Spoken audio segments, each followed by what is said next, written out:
Welcome to the Total Discography Podcast. My name is Ethan Amory. And I am Adam Rabb. And today is the first full official episode of Total Discography. Real legit. I think that we picked a name that we're going to have a hard time saying. Yeah, it is intuitively not intuitive. What?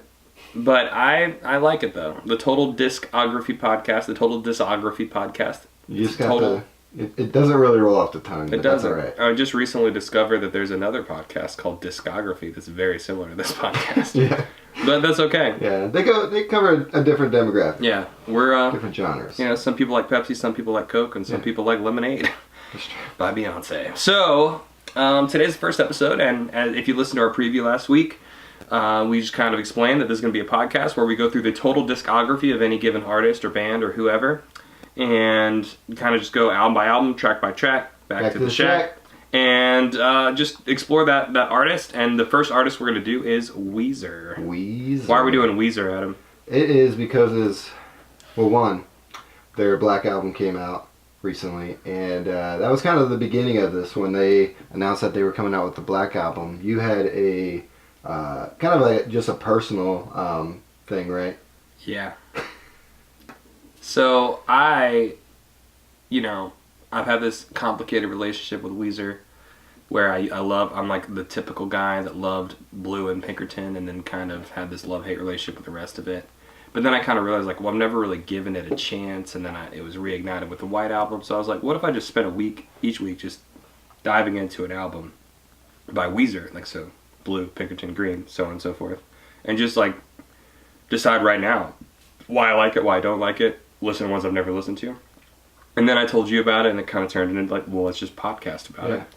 So here we are, and Weezer is just this really complicated band who has this weird persona in the public, and people love them and hate them. It's just this really interesting lore about them. Like, I can't think of another artist ever quite like Weezer. So we're going to go through all their albums. Yep. Starting with their self-titled Blue album. Tell us a little about the Blue album. So the Blue album, let's get into those memories.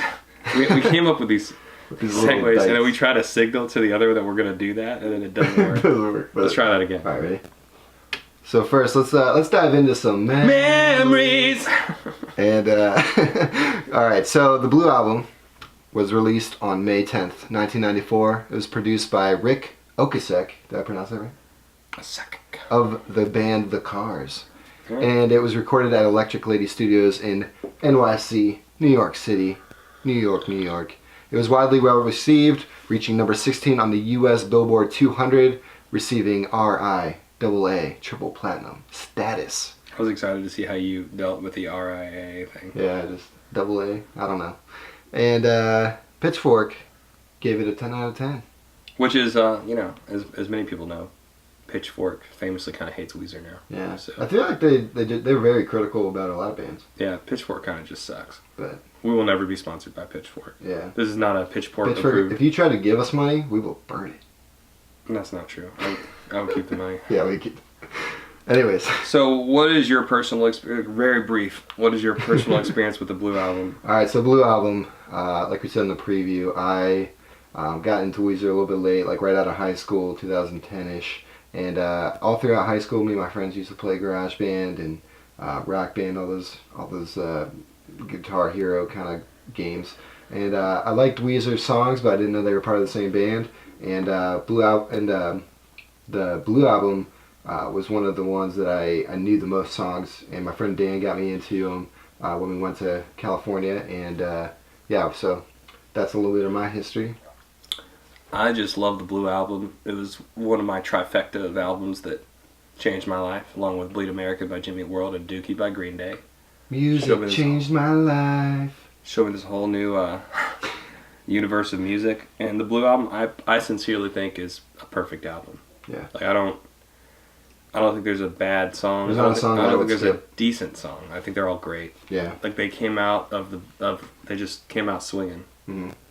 Grand slam right off the bat, which I think, as we'll discuss later, kind of speaks into the Weezer lore. But anyway, so for each album, we're just going to take it back to the shack, track by track, starting with My Name is Jonas.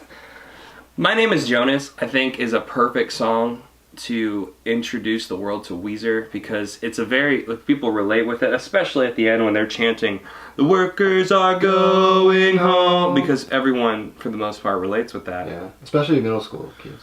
Yeah, and so, as we were. Yeah. But, like, you can, though. Like, the workers are going home. No, like, I can imagine being the a worker students going are going home. Yeah. People relate with, like, going home. whatever it is that they're doing. Take me home. And so, but My Name is Jonas is interesting because it seems to me to be a song about this almost like acknowledging, like missing your childhood. Like, come sit next to me, have yourself some tea just like Grandma used to make, and then the choo-choo train is going and you're on the track. And now, you know, I think Rivers has said, people have speculated or something that this is about like his brother getting in a car accident and dealing with like car insurance. And just like the mundane reality of being adult and having to, it's just not great. Yeah. Like when you're a kid, you dream about being an adult, like it's gonna be awesome. Yeah. And then you become an adult and you're just like, man, being a kid was awesome. And so I think My Name is Jonas is just a very relatable song. And then it's also just so catchy. Like musically, each one of these songs is just so catchy. Every single song on this album. Yeah. But not in like a overdone radio way. Just in like a, they found that groove between rock and pop perfectly with this album. What do you think about My Name is Jonas? My Name is Jonas. I could beat that on expert level in guitar. Yeah. So no one else. This is like a tongue-in-cheek song about being possessive in a relationship and dealing with jealousy. As we'll get into with each track, I think that this album is actually very personal and dealing with a lot of Rivers' personal things. So this is like tongue-in-cheek. It's like, I want a girl that will laugh for no one else. But all the verses are all about how my girl's got a big mouth. She's got eyes in the back of her head. She's always looking at other guys. She's always talking to other guys. She's always laughing at other jokes. I want her to laugh at my jokes. I want her to look at me. And so it's like a tongue-in-cheek song, but I also think it's a very personal song about possessiveness and jealousy. Yeah, just the personalness of like, you know, probably, I don't know what relationship he was in, but, you know, getting, you know, torn around with bands, and it's kind of hard to like, I mean, it kind of goes both ways too when you're a famous rock star. Yeah, but even if you're not a famous rock star, I think a lot of people relate with at least one person in a relationship being possessive in that way. In my experience, I've been the possessive one, and I've been the jealous one. Interesting. So I relate with that. Like, I would not think of myself as someone that would relate with that verse. That's like, I want a girl that will laugh for no one else. When I'm away, she puts her makeup on the shelf. She never leaves the house. But in reality, I kind of have been like that. Yeah. So I relate. All right. Interesting. What do you think about The World Has Turned and Left Me Here? The world has turned and left me here.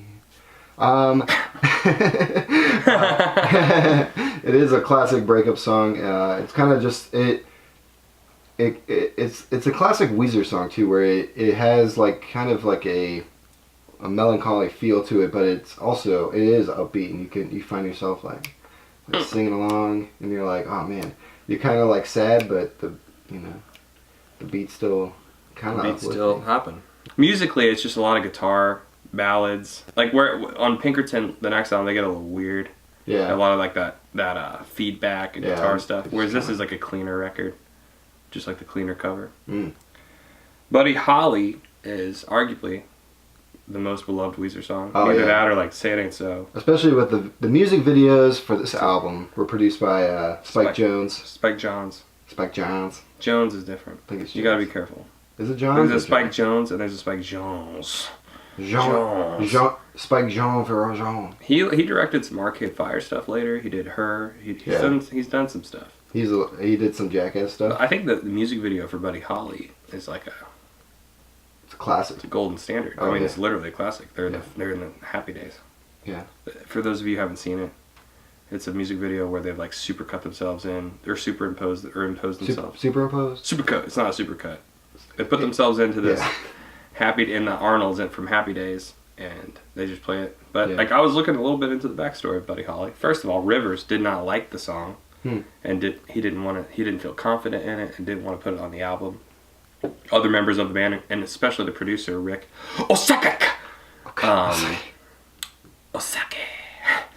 he fought to put the song on the album, and they did, and it became one of the biggest hits ever. But lyrically, it seems to be about how he's dealing with criticism because he's dating an Asian woman. Interesting. He refers to what's with these homies dissing my girl. He talks about defending her, slits for eyes. I mean, and you get into, especially in Pinkerton, a lot of Asian. He's got a thing about Asian. Oh yeah, he ended up marrying an Asian woman. And so then the chorus is kind of just like, you know, like it's almost like escapism. Like, no, I'm like Buddy Holly, and you're like Mary Tyler Moore. Yeah. And we're just conquering the world, and you don't have to worry about all that stuff, which I think can be problematic now, because people would say, like, his answer was, no, you're not like an Asian, you're like a white woman. Which I don't think is necessarily what he intended exactly. He was more thinking of like Mary Tyler Moore as this beloved, iconic star that everyone loves. Yeah. But it can come across that way. So in the verses, he's just dealing with defending this relationship and being confused at why people would have a problem with it. And then the chorus is like, no, we're just like... We're meant to be. Yeah, which is kind of beautiful. And I don't think a lot of people realize... There's a lot of times, like, we'll get into it later, like, Surf Wax America, the next song, is... On the one hand, it's like, oh, I have fun. You have a lame job. I have a cool job. Yeah. Once you're done, I'm still floating. But I also think it's about drinking. Yeah. The sea is foaming like a bottle of beer is a very realistic metaphor. I think this whole song is kind of about escapism, once again, through drinking. Which he later explores in Say It Ain't So. Yeah. So there's like hidden meanings to some of these songs. Like I think every single song on this album is a very personal song about Rivers Cuomo. But in the form of these catchy, fun pop songs about seeming like in the garage. That's one. Like, yeah. You know what I'm saying? Like, so like, have you, like with Surf Wax America, what do you typically associate that song with? Surfboards. Surfing. And the Beach Boys, like... very influenced by the Beach Boys. I think what was the story? He went into a record store and he was looking for just a record to give him inspiration, and on one hand he had one of the Led Zeppelin albums, and on the other he had Beach Boys' Pet Sounds. It shows Pet Sounds in it. Which, in my opinion, is a clear choice. Yeah, and it shows... Pet Sounds every day. Yeah. Say It Ain't So. Okay, it's either Buddy Holly or Say It Ain't So. The most iconic Weezer songs. For me, I would say Say It Ain't So is my... Do you think it's your most iconic That's song? my most iconic. But what about culturally? Culturally, I think on a wider audience, Buddy Holly. And then I think for like the grunge kids, it was Say It Ain't So. And Undone Sweater Song. So a lot of... Say It Ain't So is arguably, from a lot of speculation, about dealing... I mean, it's in the song, like dealing with his father. Mm-hmm. His father left his family. And masturbation. And his father left his family for drinking. Or he either left his family and then began drinking, or he left his family because he was drinking. Yeah, I can't Either remember. way, so there's a line in the song Wrestle with Jimmy, which has particularly... So Wrestle with Jimmy is a term for masturbation. Yeah. Which is interesting. I think that's an intentional line. But it's also wrestling with Jimmy Dean. I mean, not Jimmy Dean. Jimmy Dean sauce. Jimmy Beam. Jim Beam. It makes sense. And then also his brother Jimmy. Yeah. I don't know if he actually has a brother Jimmy, but those are the three things. Wrestle with his brother Jimmy, masturbate, or dealing with his father's alcoholism. Based off the context of the entire song, I think that Jim Beam or Jimmy Dean. Jimmy Dean. Life ain't easy for a boy named Johnny Cash. So anyway, so he's dealing with, like, there's a line in it, and so then he has a stepfather, and he's worried. He opens up the ice box. And there's a bottle of beer, and he wonders, oh, is my stepfather going to leave just like my father did? And there's a lines like father, stepfather. Kind of like father, like, oh, so my stepdad's going to do the same thing my dad did. So it's like a deep, personal song. Yeah. Again, like that's why I think Weezer is such a goofy band, but I think their first two albums, I think one of the reasons they stand out so much from the rest is because they're so personal. And we'll get into that with later albums. I don't think we put Undone Sweater Song on this list. I feel like we... If you want to skip a track, back to the shack. That's not on our list. Yeah, very stupid. That was one of their biggest songs. It's not on there. It was just we want to oversight. Everyone listening that was just furious. Sorry. Like, wait a minute. To all three of you. Sorry, Mom, cousin, and where was the dog. What is the order? Where did we? I'm pretty sure that one comes after Buddy Holly. Where did we go wrong? Yeah, I think so. Yeah. So anyway, because it goes like Undone, and then like more upbeat, and then goes back. It's like that juxtaposition.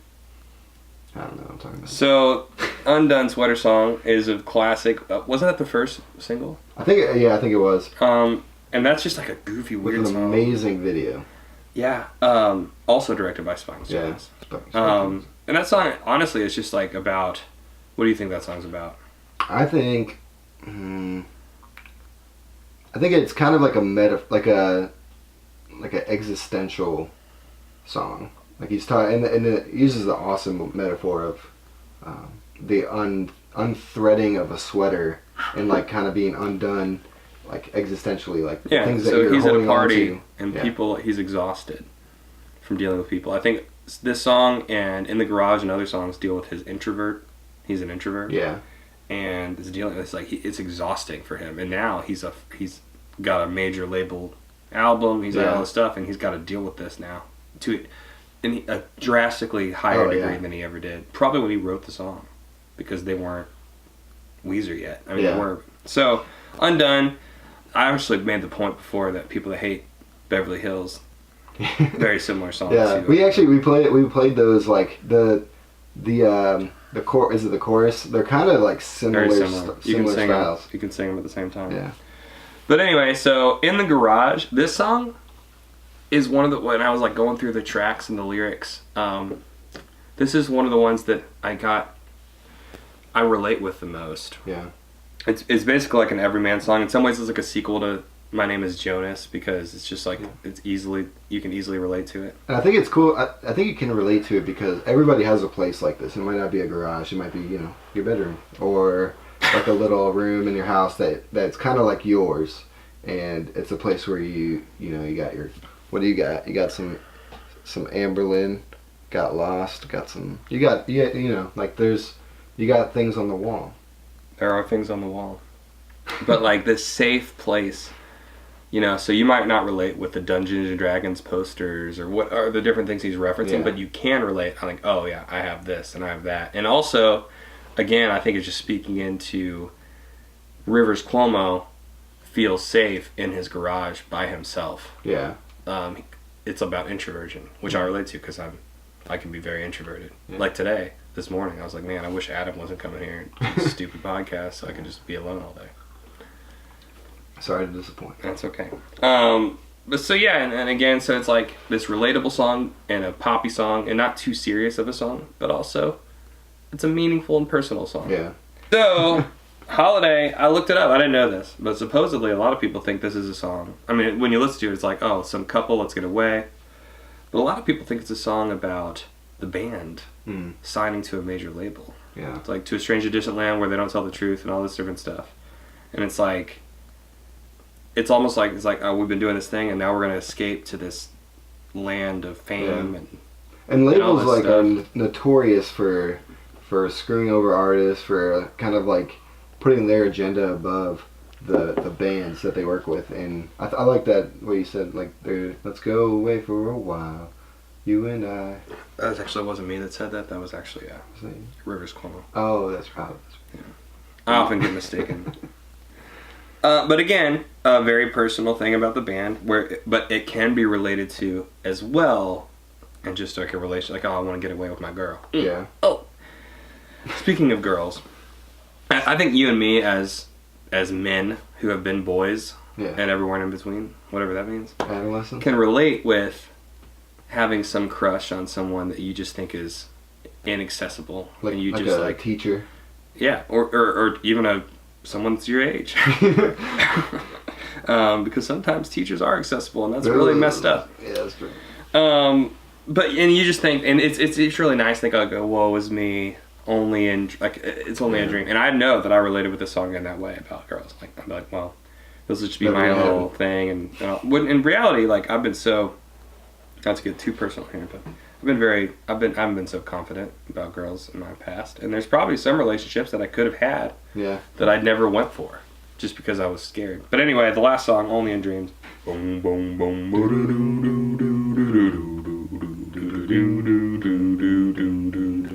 Such a good song. Oh man, this song. I remember learning that bass line. It was one of the first ones. I looked up a list of like best bass lines ever and this was on it, and I learned it. But like the song is it's a long song. It's immersive. Like I feel like this is one of those songs. It kind of stands out from the rest of the album because it just is what it is. It puts you in the state in a dreamlike state. Oh yeah. So it fits the lyrics, and the lyrics are very much about that. Like, oh, only in dreams, this girl, I think about her all the time, blah, blah, blah. But then the song, it like draws you in slowly. It immerses you, that bass line. The way the whole song builds is just perfect. It's a perfect closer to a perfect album. And it really, I think, encompasses the themes of the whole album, because he's dealing with all this personal stuff through fame, through relationships, through insecurities, through introversion, or undone, which is being introverted and dealing with all these people.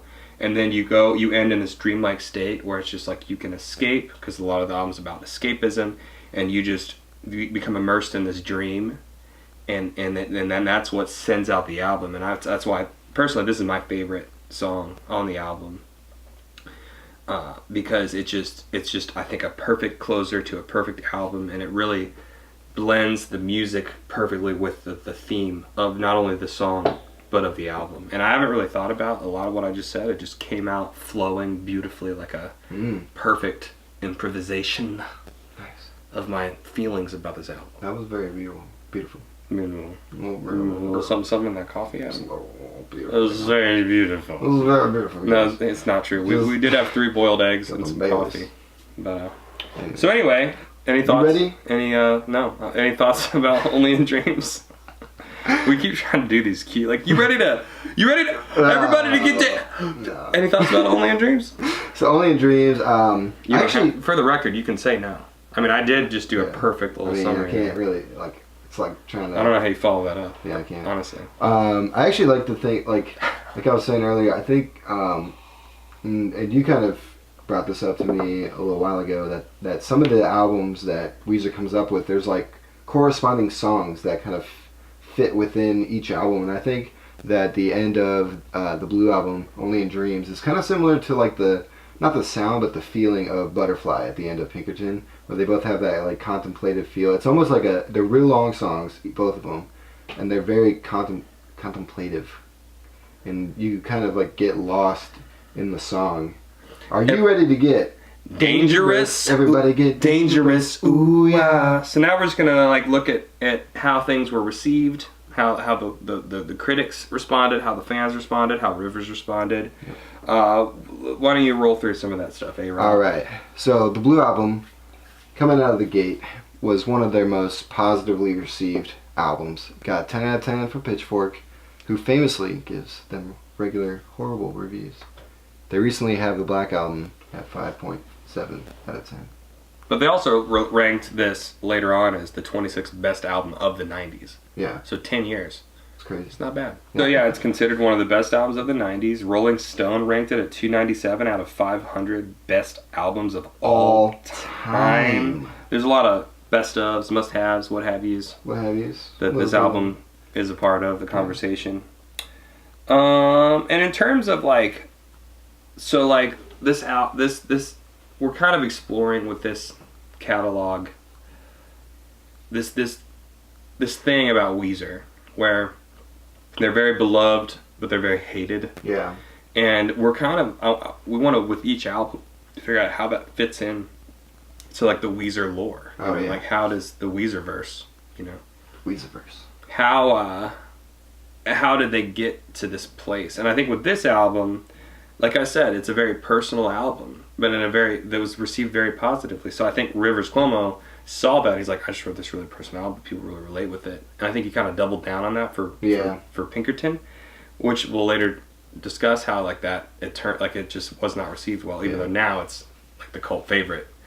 But Pinkerton gets a lot of credit for being his most personal album, but I think that Blue does not get enough credit for being not only one of the most personal albums, but the first album. Oh, yeah. And so he's dealing with a lot of this stuff. And the masterful way that he is able to do this in metaphors and melodies. Metaphors and melodies. That's I like that.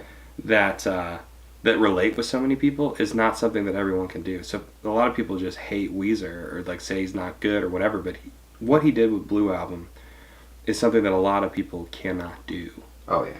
And so, and then also when your first album gets such unbelievably good recognition, that's gonna like set you up at this standard that's gonna be really difficult to keep. And as we know, people just very much turned on them. Much like I was thinking about the world has turned. The similarities between like Rivers Cuomo and M. Night Shyamalan and George Lucas. Yeah. And both of those guys, George Lucas in particular, created things right off the bat that people love. Like obviously Star Wars is deeply massive, like, even to this day. Yeah, and M. Night Shyamalan, when he started off, he was like people like, you know, Sixth Sense. He's got this unique style. And then he did Unbreakable, and then he did Silence. He was just on fire. Yeah. Like the teaser trailers would just say his name, but then eventually things started to change. Yeah. For both of them, and I think that the difference between Rivers, M. Night, and George Lucas is that I don't think M. Night and George Lucas to this day are very self-aware. Yeah.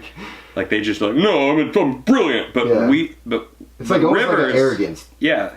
Rivers, and they've like made good and bad stuff. Yeah. But Rivers, he seems to have really like not only understood but embraced this weird perception of Weezer, and he just owns it and like runs with it, which gives them this power almost. Like in some ways he's untouchable because it's like anything he does can fit into that